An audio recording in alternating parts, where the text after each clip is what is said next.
welcome to my channel. I'm D Love. My channel's D Love. I'm gonna do a read. This is a community read for anyone who wants it, who tunes in and wants it at any point in time. May you receive whatever it is that you choose. And we got a heart of the matter already. It's material success. It's discs, the 6 of discs, and it's early May card. It's Luna in Taurus. So it's the moon in Taurus, May 1st to May 10th. It's a really successful in this earth. It shows that we took that seed and it grew and grew and grew and grew and grew, and it's still growing. All right, so our material success is what we're talking about. Our success and manifestation in the earth. Here on this planet, this is here now. This is the epitome of creation, of our creation. And what is the crossing? It's earthly power, the 4 of discs. So we're getting, this is the sun in Capricorn. It's a January 10th through January 19th is this card. And it's a certain amount of earthly power that we can plug into to live our own lives by. So it's the sun in Capricorn. How that can affect us, it has different ways. It depends on our own ideas of success and power. It's not the same formula for everyone. What's our crowning thoughts and the way that we see this? What is crowning? Another early Taurian card. It's the Prince of Discs, and it's late. It's the significator for late Aries, early Taurus. So again, it's that potential. We're getting lots of discs in this read. And there's Taurus. His shield is Taurus. What's the grounding energy on this? It's a very young, he's a very solid person. He's willing to help however he can. He's the plower of the fields and the sower of the seeds. Oh, beautiful. Here comes the fire. It's the fire king himself, the fire emperor, the number 4, the solidity of it all, the real power, the good father. Look how he holds his posture. The Aries himself. Let's see, where's this material success coming from? It's our willingness just to go for it, to go for our will. And that's our grounding energy. And where's this headed? Oh, it's headed to the Chariot. It's back to the waters. And this beautiful emperor has decided to embrace his all of himself. And take his heart out and share it with others.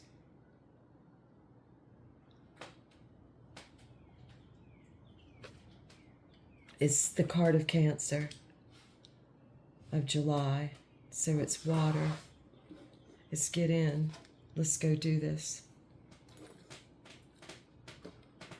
Let's see. We are in the we are position. We are the magus. We are the magician. Make sure everything's being seen here. It is. It's the number 1. It's us taking the knowledge that has been given to us through generation after generation after generation circularly, and applying it to our own lives through this power, the power of the elements. It's building our toolbox and using it, and as above, so below. The earth is present, the fire, the water, and then our thoughts and the way we put them forth in dignity. And that is a magician. It's just being the conductor of your own life. And another prince is how we put ourselves out there, and it comes from within. So this is late Cancer, early Leo card. 20 degrees to 20 degrees. And it's a fiery, young, go-get-'em energy. It's idealistic. Both of these are very idealistic energies. Excuse me. Let's see. We're going to look at what makes us most uncomfortable and what we really want and what we fear. And I use fear liberally. It means different things to different people. Like me, for example, I tend to think I have really no fears. So for me, it's what I least want to do, but yet want the most.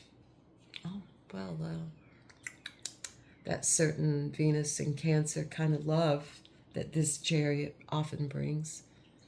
This is a late Gemini, early Cancer card. And it's Venus in Cancer. And it's that, like, just sweetness of the love. It's often tied with romantic love, the Two of Cups. It's the coming together in just the sweetest of ways. And what's the outcome on all this? It's swiftness, Mercury in Sagittarius. It's things happening quickly, lots of communication regarding our will, us seeing our will like a wheel just rolling. And it is a card of Sagittarius. Beautiful card. Swiftness. Mercury, Hermes, flying. We're still flying. We're flying. Got up some momentum. The thing about momentum is you have to be really careful about your desires in these wands. What we put into them, what we're jumping for, what we decide we want. Because once you get to a certain amount of momentum, it's all go. It's hard to turn a certain amount of a momentum. It's going to happen.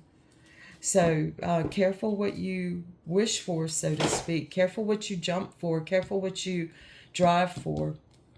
Keep this in mind. What's best for all. He has to see what's best for all. Use your toolbox. And that's what this is. Don't go into unstable effort. This is the moon in Aquarius. And that's a hard energy.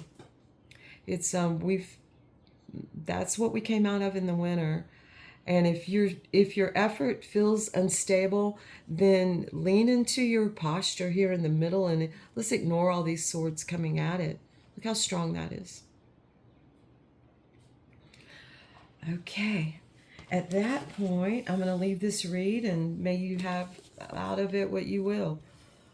This is a stick of Wunjo that I found, a rune. And it happens to be in this time frame of July. Wunjo, early July. I said that. No, that's Fehu. I'll have to look up the dates for Wunjo. Let me grab that since I have time. Fehu's early July. Wunjo's dates are... There's a wheel associated with the runes, also a wheel of time. And Wunjo's dates, Fehu's July. Oh, Wunjo's dates are actually late Libra, early Scorpio. Joy, it means joy, light. It's a fruit-bearing branch, which you can kind of see that. So this is actually... It is actually about making wishes. And I guess that's the reason why I tied it with that. All right. Now, on to Uspensky. Oops, I lost my bookmark, folks. On to Uspensky, and let's see, we were at states, subconsciousness, wrong functions. Okay, when you say question, this is Uspensky to Gurdjieff in the fourth way. When you say imagination, do you mean imagining something to be true, not drawing pictures? Answer: imagination has many aspects. It may be just ordinary daydreams, or, for instance, imagining non-existent powers in oneself. It is the same thing. It works without control. It runs by itself. Each one is a self-deception. Answer: one does not take it as self-deception. One imagines something, then believes it, and forgets that it was imagination. Studying man in his present state of sleep, absence of unity, mechanicaliness, and lack of control, we find several other wrong functions which are the result of his state. In particular, lying to himself and to other people all the time. The psychology of ordinary man could even be called the study of lying. Because man lies more than anything else, and as a matter of fact, he cannot speak the truth. It is not so simple to speak the truth. One has to learn how to do it, and sometimes it takes a very long time. Question: this is Uspensky, would you mind explaining what you mean by lying? Answer: lying is thinking or speaking about things that one does not know. This is the beginning of lying. It does not mean intentional lying, telling stories, as for instance, that there is a bear in the other room. You can go to the other room and see that there is no bear in it. But if you collect all the theories that people put forth on any given subject without knowing anything about it, you will see where lying begins. Man does not know himself. He does not know anything, yet he has theories about everything. Most of these theories are lying. I'm not sure why this delights me so much, except yes, I am. Question: that was a lie. Question: I want to know the truth that it is good for me to know in my present state. How can I discover whether it is a lie? That's a good question. Answer: for almost everything you know, you have... That was a lie I just said because I don't really know that it's a good question. I'm just teasing. I'm just getting behind this idea. A question: I want to know the truth that is good for me to know in my present state. So he wants to know what he needs to know in his present state. How can I discover whether it is a lie? For almost everything you know, you have methods for verifying. But first you must know what you can know and what you cannot. That helps verifying. If you start with what you will soon hear, if you start with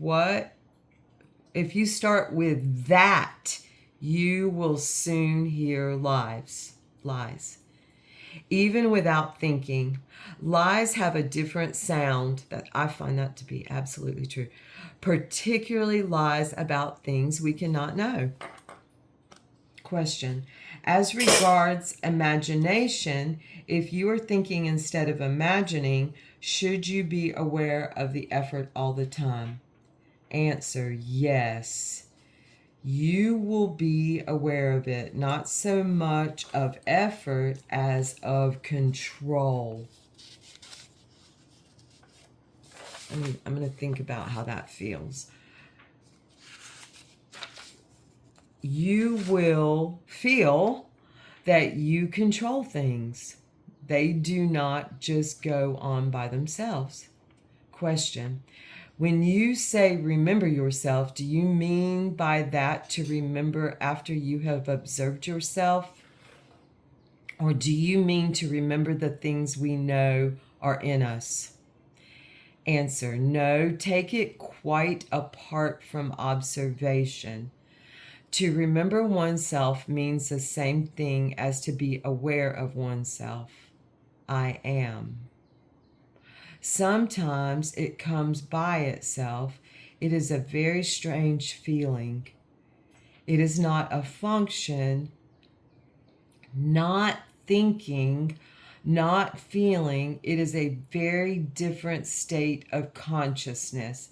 By itself, it only comes for very short moments, generally in quite new surroundings, and one says to oneself, how strange I am here. This is self-remembering. At this moment, you remember yourself. Later, when you begin to distinguish these moments, you reach another interesting conclusion. You realize that what you remember from childhood are only glimpses of self-remembering, because all that you know of ordinary moments is that things have happened. You know that you were there, but you do not remember anything exactly. But if this flash happens, then you remember all that surrounded this moment. We're going to stop there. And so we'll be on the second question of this page. And thank you so much for joining me. I appreciate it. And please come back if you so see fit. Thank you so much. Bye-bye.